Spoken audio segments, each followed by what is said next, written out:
जननीं शारदां देवीं रामकृष्णं जगद्गुरुं पादपद्मे त्वयो श्रित्वा प्रणमामि मुहुर्मुहुः। पूजनीय স্বামী লোকেশ্বরানন্দজি মহারাজের সম্পাদনায় রচিত শতরূপে সারদা গ্রন্থ থেকে পাঠ, পৃষ্ঠা সংখ্যা 140। শ্রী মা পঞ্চশিখার আলোকে পঞ্চম শিখা। জগৎ ও জীবনের নানা জ্বালায় জ্বলে পুড়ে মহেন্দ্রনাথ গুপ্ত একদা আত্মহত্যার সংকল্প করেছিলেন, কিন্তু ঘটনাক্রমে ঝড়ের এঁটো পাতার মতো এসে পড়েছিলেন অশেষ করুণাময় শ্রী রামকৃষ্ণের চরণাশ্রয়ে। পরিণামে তার নিজের জীবন হয়েছিল অমৃতায়িত এবং তিনি সেই মধু বিতরণ করেছিলেন বিশ্বজনের কাছে। অনন্ত সেই মধুভাণ্ড শ্রী শ্রী রামকৃষ্ণ কথামৃত। মহেন্দ্রনাথের জীবন অঙ্গনে রামকৃষ্ণ সূর্যের উদয় সহজেই চোখে পড়ে, কিন্তু তার জীবন আকাশে রামকৃষ্ণ সূর্য অস্তমিত হবার পূর্বেই উদিত হয়েছিল শারদা চন্দ্র। সে কারণে সেটি অনেকেরই নজরে তেমন পড়ে না। আজকের প্রাপ্ত তথ্যাদি বিশ্লেষণ করে বিস্মিতভাবে লক্ষ্য করি যে শারদা চন্দ্রের বিমল কিরণই সংসার তাপদগ্ধ মহেন্দ্রনাথের জীবনকে স্নিগ্ধ সুন্দর ও রসমাধুর্যে নিত্য নবীন করে রেখেছিল এবং তার প্রতিভার বাগানে হেমন্তের শিশিরকণার মতো নিঃশব্দে বিচিত্র সুন্দর গোলাপ রজনীগন্ধা সকল ফুটিয়েছিল। তাদেরই বেশ কয়েকটি নিয়ে সাজানো পুষ্পাধার শ্রী শ্রী রামকৃষ্ণ কথামৃত।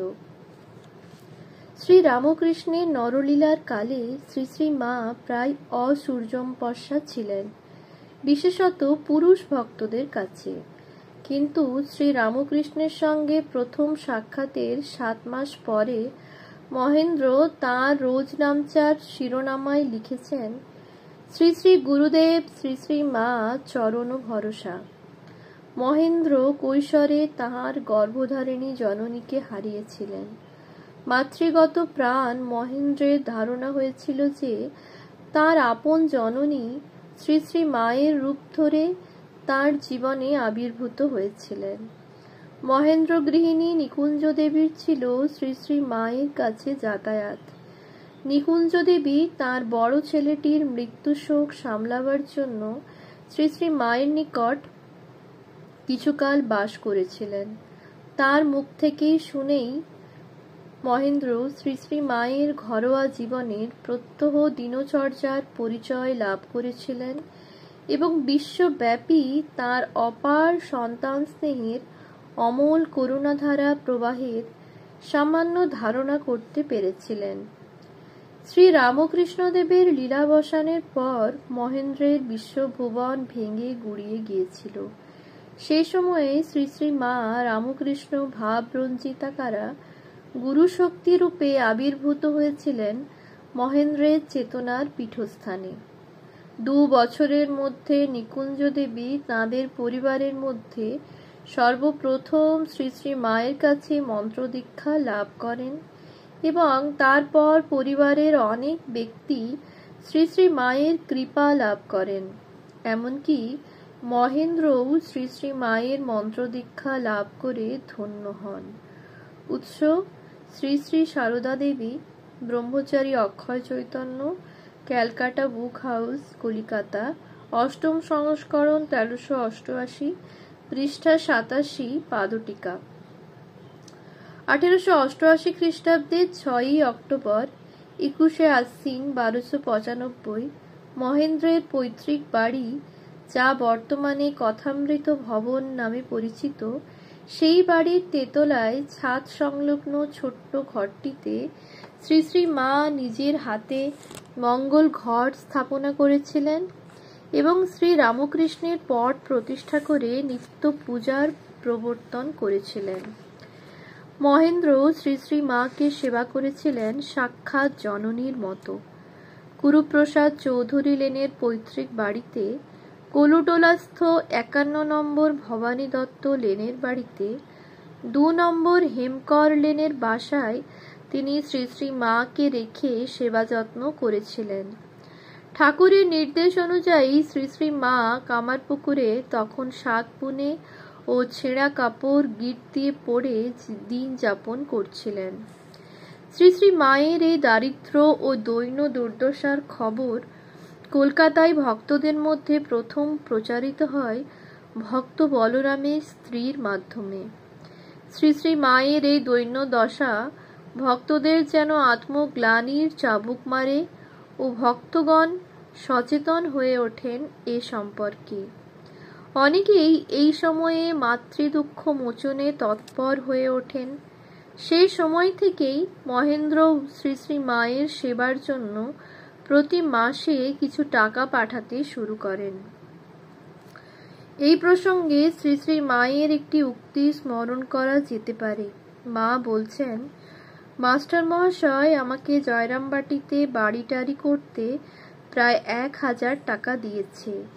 বাড়ির জন্য 400 ও খরচের জন্য 500, আর মাসে মাসে আমাকে 10 টাকা দেয়। এখানে থাকলে কখনো কখনো বেশি 20-25 টাকাও দেয়। আগে যখন স্কুলে চাকরি করত তখন মাসে 2 টাকা করে দিত। শ্রী শ্রী মায়ের কথা, প্রথম ভাগ, পৃষ্ঠা 65। এভাবে দেখা যায় শ্রী শ্রী মা একই সঙ্গে মহেন্দ্রের প্রত্যক্ষ এই জীবনের প্রতিটি দিনচর্যায় আপনার মা রূপে একান্ত আপনজন হয়ে উঠেছেন। আবার তাঁর অধিমানুষ লোকের অনন্য অন্তরালে ধ্যানের আসনেও সর্বকল্যাণ ও বিধাত্রী ভুক্তি মুক্তি প্রদায়িনী জগজ্জননী রূপে সম্প্রতিষ্ঠিতা। মহেন্দ্রের চেতন অনুভবে এবং বোধবৃত্তের পরিমণ্ডলেই নয়, তাঁর মগ্ন চৈতন্যেও পরিব্যাপ্ত হয়েছিলেন শ্রী শ্রী মা। মহেন্দ্র স্বপ্নযোগে বারংবার সান্নিধ্য লাভ করেছেন শ্রী শ্রী মায়ের। মহেন্দ্র একদিন কালীঘাটে মা কালীর পূজা দিয়ে বাড়ি ফিরে রাত্রে স্বপ্নে দেখলেন শ্রী শ্রী মায়ের করুণাময়ী কল্যাণী মূর্তি। আবার কয়েকদিন পরে স্বপ্নে দেখেন শ্রী শ্রী মা নিজেই কালীঘাটের মন্দিরে মা কালীকে বিল্বপত্র দিচ্ছেন। এছাড়া আরও নানা ভিন্ন পটভূমিকাতে অবতীর্ণ হয়েছিলেন শ্রী শ্রী মা। 28 সেপ্টেম্বর 1898 মহেন্দ্র তখন পূর্ণোদ্যমে কথামৃত রচনা করছেন। একদিন রাত্রে স্বপ্ন দেখলেন শ্রী শ্রী মা দেবী অন্নপূর্ণার ভূমিকায় সমাসীন। শ্রী শ্রী মায়ের প্রসন্ন উজ্জ্বল মূর্তি, মায়ের মুখের বাম পাশ দেখা যাচ্ছে, অনেকটা প্রসন্ন মামার মুখের আদল, কিন্তু গৌর বর্ণ। যে যা প্রার্থনা করছে তাকে তাই দান করছেন শ্রী শ্রী মা। কেউ বা ওষুধ চাইছে, মা তাও দিচ্ছেন। মহেন্দ্রের চেতনায় উদ্ভাসিত শ্রী শ্রী মায়ের ভাবমূর্তির একটি আভাস রয়েছে তাঁর অপ্রকাশিত এক কবিতার অংশে। কবিতাটি তাঁর গর্ভধারিণী স্বর্ণময়ী দেবীকে উদ্দেশ্য করে লেখা। স্বর্ণময়ী দেবী শিশু মহেন্দ্রকে নিয়ে নবপ্রতিষ্ঠিত দক্ষিণেশ্বর মন্দির দেখতে গিয়েছিলেন। কবিতায় মহেন্দ্র লিখছেন, আর দেখেছিলে কি মা নহবতের ঘর বকুলতলায়, যেথা জগতের মাতা ঠাকুরানী মা আমার, ধরি নারী রূপ চাপিবেন কাল 12 বর্ষ ধরে। রামকৃষ্ণদেব নারায়ণ শ্রীপতির চরণ দুটি সেবিবার তরে, যেন পতিগত প্রাণা সীতা দেবী এসেছেন চিত্রকূটে কিংবা পঞ্চবটিসনে রাজসুখ ত্যাজি, সেবিতে কমল লোচন শ্রী রামপদ। মহেন্দ্র মানুষে শ্রী শ্রী মা সম্প্রসারিত রামকৃষ্ণ শক্তি বা ভুবনেশ্বরী দেবী রূপে নিত্য পূজিত হলেও কৈশোরে মাতৃহীন মহেন্দ্রের তিনি একান্তভাবে মা। পাতানো মা নয়, সত্যিকারের মা। মহেন্দ্র স্বপ্নে দেখেন শ্রী শ্রী মা তাকে নিজ হাতে খাইয়ে দিচ্ছেন। আবার একদিন শ্রী শ্রী মায়ের মূর্তিখানি স্বপ্নে দর্শন করতেই তিনি আবদার করে ধরেন, মা, তুমি আমার সঙ্গে সঙ্গে থাকো। একইভাবে অনুবর্তন দেখতে পাই তার জাগ্রত চেতনাতেও। 1889 খ্রিস্টাব্দের 19 মে শ্রী শ্রী মাকে তিনি চিঠিতে লিখছেন, মা, শরণাগত করো, সব শক্তি তো তোমারই। আবার 3 দিন পরে আরেকটি চিঠিতে লিখছেন, মা, তুমি বিপদনাশিনী, তুমি রক্ষা করো। শ্রী শ্রী মা তাকে সান্ত্বনা দেন, ভরসা দিয়ে চিঠি লেখেন, সংসার জ্বলন্ত আগুন, কিন্তু ঈশ্বরের কৃপা হলে কি না হতে পারে। আরেকটি চিঠিতে তিনিই আবার মহেন্দ্রকে লিখছেন, তাহার অর্থাৎ শ্রী রামকৃষ্ণের যখন দর্শন করিয়াছ তখন কোনো কিছুতেই ভয় নাই। নিত্য অভয়দাত্রী শ্রী শ্রী মা মহেন্দ্রের বড় প্রিয়জন। মহেন্দ্রও তার একান্ত ভালোবাসার ধন। শ্রী শ্রী মা মহেন্দ্রের সেব্য, আরাধ্য, ধ্যানগম্য। শ্রী শ্রী মায়ের জন্মজয়ন্তী প্রকাশ্যে প্রবর্তিত হবার অনেক আগেই মহেন্দ্র সর্বপ্রথম শ্রী শ্রী মায়ের পূর্ণ জন্মতিথি পালন করেছিলেন। তারিখটি ছিল 29 ডিসেম্বর 1889, শ্রী শ্রী মায়ের জন্মতিথি। মহেন্দ্র সকাল হতেই চলে গেলেন দক্ষিণেশ্বরের তপবনে। সারাদিন কাটালেন জপ ধ্যান করে। আর শুধু বছরের একটি দিনই নয়, মহেন্দ্রের প্রত্যহ জীবন দিনচর্চার অঙ্গীভূত হয়ে গিয়েছিল শ্রী শ্রী মায়ের পূজা, উপাসনা, তার ধ্যান ধারণা। একটি মাধুর্যমণ্ডিত ঘটনা। শ্রী শ্রী মা তখন দাক্ষিণাত্যের কয়েকটি তীর্থ পরিক্রমা করছিলেন। তার সেবক স্বামী রামকৃষ্ণানন্দ বিস্তৃত বিবরণ লিখে পাঠাচ্ছিলেন মহেন্দ্রকে। তীর্থ পরিক্রমা শেষ হলে মহেন্দ্র 1911 সালের 8 এপ্রিল তারিখে স্বামী রামকৃষ্ণানন্দজিকে ইংরেজিতে চিঠি লিখে পাঠাচ্ছেন, হ্যাঁ সত্যি, এই কয়েকটি দিন তোমরা সকলে একটা মহোৎসবে মেতে গিয়েছিলে, কিন্তু বিশ্বাস করবে কি, এই অতি দিন আমিও শ্রী শ্রী মায়ের পূত সঙ্গে ভ্রমণকারী তোমাদের সহযাত্রী হয়ে সঙ্গে সঙ্গে ঘুরেছি মাদ্রাজ থেকে মাদুরা, মাদুরা থেকে রামেশ্বর, সেখান থেকে আবার মাদ্রাজ এবং শেষে ব্যাঙ্গালোর গমন ও সেখান থেকে প্রত্যাবর্তন পর্যন্ত। আমি সূক্ষ্মরূপে শ্রী শ্রী মায়ের দক্ষিণ দেশে ভ্রমণের সর্বত্র তোমাদের সকলের পরমানন্দের অংশভাগ হয়েছি।